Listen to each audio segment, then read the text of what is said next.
Hello friends, आपके अपने YouTube channel INCT navy 2001 में हार्दिक स्वागत है।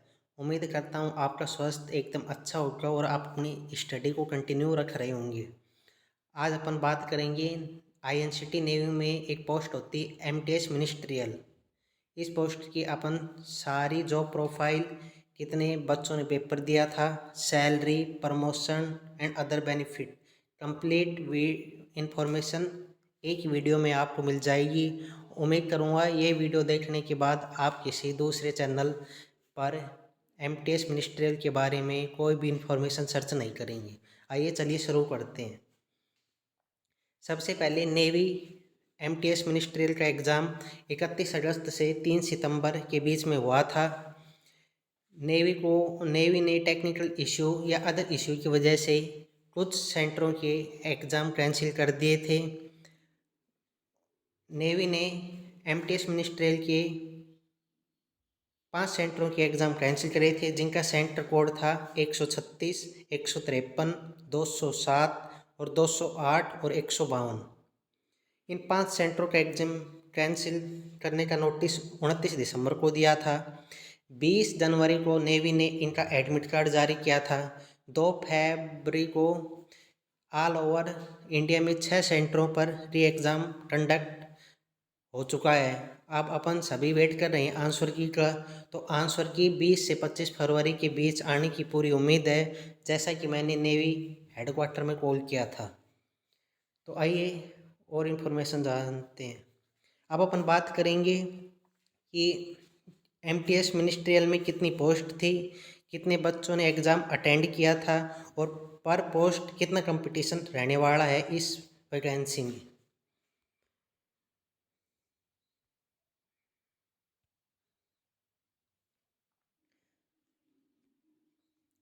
नेवी MTS में टोटल 94 पोस्ट थी। UR कैटेगरी से 65, SC कैटेगरी से 8, ST कैटेगरी से 3, OBC से 9, EWS से 9, तो टोटल 94 पोस्ट थी। एग्ज़ाम अटेंड 27,525 बच्चों ने किया था। तो आइए अब जानते हैं पर सीट कितना कंपटीशन है। तो UR कैटेगरी में 65 सीट थी, 7,429 बच्चों ने अटेंड किया था, तो पर सीट कंपटीशन 114 सीट का है। SC में 8 पोस्ट थी, 6,703 बच्चों ने एग्ज़ाम अटेंड किया था, तो पर सीट कंपटीशन 838 सीट है। ST में 3 पोस्ट थी, 1915 बच्चों ने एग्ज़ाम अटेंड किया था, पर सीट कंपटीशन 638 है। OBC में 9 पोस्ट हैं, 10,664 बच्चों ने अटेंड किया था, तो पर सीट कंपटीशन 1185 है। EWS में 9 सीट हैं, एग्ज़ाम अटेंड 1814 ने किया था, तो पर सीट कंपटीशन 202 सीट है। तो MTS मिनिस्टर पोस्ट में सबसे ज़्यादा कंपटीशन OBC कैटेगरी में है, जो कि 1185 पर पोस्ट है। बट ये जो डाटा है ये RTI का रिप्लाई जो 31 अगस्त से 3 सितंबर के बीच एग्ज़ाम हुआ था इस अकॉर्डिंग है। और अब 5 जैसा कि 5 सेंटर का एग्ज़ाम कैंसिल था, तो अब 60% अटेंडेंस थी। तो ये जो पर सीट कंपटीशन है इसमें 10 से 15 पर सीट कंपटीशन कम हो जाएगा। वो अपने अकॉर्डिंग देख लेना, इससे कम ही बच्चे मिलेंगे। अब जैसे UR में 114 था, तो अब 95 से 100 के बीच में पर सीट कंपटीशन हो जाएगा। अब अपन जानेंगे इसकी जॉब प्रोफाइल के बारे में, सैलरी, प्रमोशन एंड अदर चीज़ों के बारे में कंप्लीट इन्फॉर्मेशन जानेंगे। चलिए जॉब प्रोफाइल जानते हैं कि MTS मिनिस्ट्रियल में जॉब लगने के बाद हमें कौन कौन सा वर्क करना पड़ेगा। तो नेवी MTS मिनिस्ट्रियल लगने के बाद 3 या 4 कमांड में आपकी ड्यूटी लगेगी, जैसे वेस्टर्न, ईस्टर्न, साउथर्न और अंडमान निकोबार वाली में। तो सबसे पहले जानते हैं कि मिनिस्ट्रियल में काम क्या करना पड़ेगा। सबसे पहला काम होता है फाइल मैनेजमेंट का, मतलब कि फाइलों को एक जगह से दूसरी जगह पहुंचाना, एक यूनिट से दूसरे यूनिट तक पहुंचाना। दूसरा होता है ऑफिस असिस्टेंट का, यानी कि फोटोकॉपी करना, फैक्स करना, ईमेल को देखना, ईमेल सेंड करना, ईमेल रिसीव करना। थर्ड है डार्क एंड डिलीवरी, जैसे नेवी का कोई लेटर है वो पोस्ट ऑफिस तक पहुंचाना, या पोस्ट ऑफिस में नेवी का जो भी इम्पोर्टेंट डॉक्यूमेंट आए हैं उनको रिसीव करना। फिर है जर्नल अपकीप, जैसे अपने सेशन में टेबल वगैरह की साफ सफाई का थोड़ा बहुत ध्यान रखना। Computer work, basic data entry करना, अगर नॉलेज हो तो जैसे CCC होगा उसको, और कंप्यूटर की अच्छी नॉलेज होगी उसको डेस्कटॉप पर ही काम दे देंगे। और कभी कभी जैसे सिक्योरिटी गार्ड नहीं होगा तो MTS मिनिस्ट्रियल की ड्यूटी वहाँ भी लग सकती है, और या फिर आपका जो सीनियर है वो आपसे कुछ भी वर्क करने के लिए कह सकता है। तो नेवी MTS मिनिस्ट्रियल, जैसा कि कुछ लोग बताते हैं भाई इसमें पियोन की है, झाड़ू पोछा करना पड़ेगा, तो ऐसी कोई भी बात नहीं है। आपको ऑफिस वर्क मिलेगा, मिनिस्ट्री मतलब प्योरली ऑफिस वर्क मिलेगा। अब आपका सीनियर आपसे कुछ भी काम करा सकता है, जो ये 7 प्रकार की वर्क बताई इनमें से।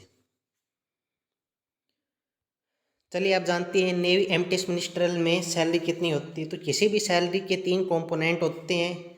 जैसे एक्स सिटी में आती है दिल्ली, मुंबई, चेन्नई और कोलकाता। वाई सिटी में ये जो 4 एक्स सिटी हैं इनको छोड़कर, और जेड सिटी में यानी रूरल एरिया। तो तीनों सिटियों में बेसिक पे 18,000 सेम रहता है। DA 58% है, वो भी सेम रहेगा 10,440।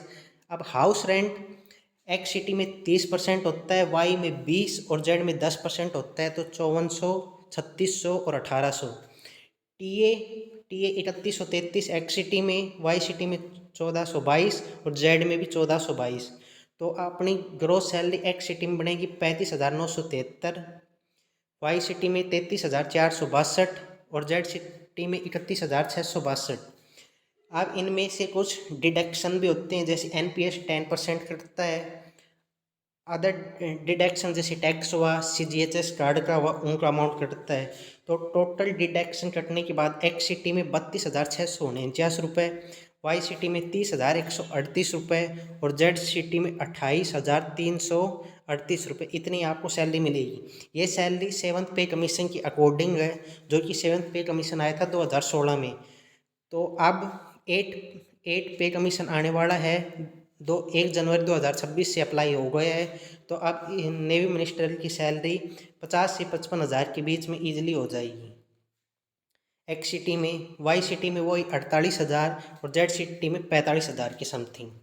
अब कुछ यूट्यूब चैनल वाले बताते हैं कि भाई आपको 70,000 मिलेंगे, तो वो अपना बस व्यूज़ बटोरने के काम कर रहे हैं। उनके पास ऑथेंटिक जानकारी होती नहीं है और वो स्टूडेंट को गुमराह करते हैं।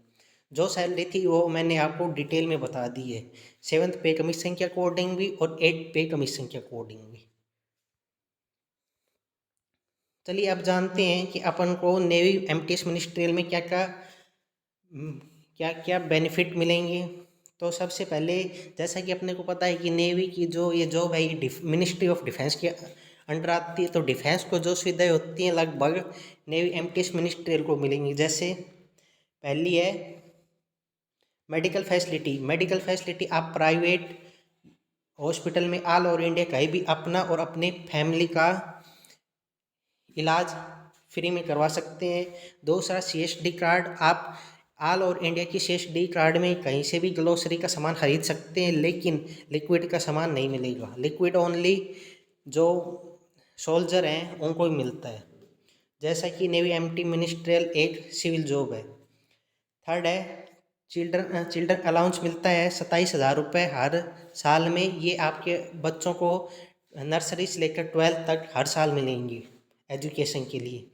इसके बाद LTC होता है, जो कि आपको फ्री ट्रैवल दिया जाता है। दिवाली पर बोनस मिलता है जो 6,940 हर साल मिलेगा एक्स्ट्रा सैलरी के अलावा। आपको क्वार्टर फैसिलिटी मिलती है, लेकिन क्वार्टर मिलने के बाद आपका सैलरी में हाउस रेंट अलाउंस 0 हो जाएगा। इसके बाद लीव होती हैं, जैसे 30 डेज की CL EL ये सब आपको लीव मिलेंगी। और आपको जैसे रिटायरमेंट के बाद नेशनल पेंशन स्कीम के तहत हर महीने पेंशन भी मिलेगी। चलिए अब जानते हैं नेवी MTS मिनिस्ट्रियल में प्रमोशन किन किन पोस्ट पर होता है। तो नेवी देखो, जो प्रमोशन होता है वो 2-3 चीज़ों पर डिपेंड करता है। जैसे उस यूनिट में उस पोस्ट पर वैकेंसी वैकेंट रहनी चाहिए, वैकेंसी कितनी है, और आपकी सीनियरिटी बेस पर प्रमोशन होता है। और कुछ कुछ पोस्ट पर डिपार्टमेंटल एग्जाम भी लिया जाता है। जैसे पहला प्रमोशन होगा आपका 3 साल एमटीएस मिनिस्टर में जॉब करने के बाद 3 से 5 साल के अंदर डिपार्टमेंटल एग्जाम होगा, तो आप एलडीसी लोअर डिवीजन क्लर्क बन सकते हैं, जो कि लेवल 2 की जॉब है। उसके बाद आप एलडीसी पर 8 से 10 साल काम कर लो, उसके बाद आप लेवल 4 पर यूडीसी की पोस्ट पर जा सकते हो, जो कि लेवल 4 की जॉब है। इसके बाद आप यूडीसी पर 5 से 7 साल जॉब करने के बाद आप एएस ऑफिस सुप्रिटेंडेंट बन सकते हैं, और ऑफिस सुप्रिटेंडेंट में आपकी सीनियरिटी की बेस के अकॉर्डिंग आप लास्ट सेक्शन ऑफिसर यानी गजेटेड की पोस्ट तक जा सकते हैं। तो नेवी एमटीएस मिनिस्ट्रियल में काफ़ी अच्छे बेनिफिट्स और प्रमोशन के काफ़ी फास्ट प्रमोशन होता है अगर वैकेंसी वैकेंट है तो बस यही थी आज की अपनी संपूर्ण इन्फॉर्मेशन नेवी एमटीएस मिनिस्ट्रियल की। उम्मीद करता हूँ आपको वीडियो पसंद आई होगी, और इस वीडियो के बाद आप किसी दूसरे वीडियो को नहीं देखेंगे, क्योंकि कंप्लीट इन्फॉर्मेशन इसी वीडियो में दे दी गई है। आप टेलीग्राम ग्रुप ज्वाइन कर सकते हैं, जिसकी आईडी है नेवी INCT 2025, और आप अपने चैनल को सब्सक्राइब करें, लाइक करें, फ्रेंड के साथ शेयर करें। ऐसी इन्फॉर्मेटिव एंड रियल इन्फॉर्मेशन आप तक समय से और हर टाइम पहुंचती रहेगी। फेक यूट्यूब चैनल से बचें और रियल यूट्यूब चैनल को सब्सक्राइब करें, लाइक करें। जय हिंद, जय भारत।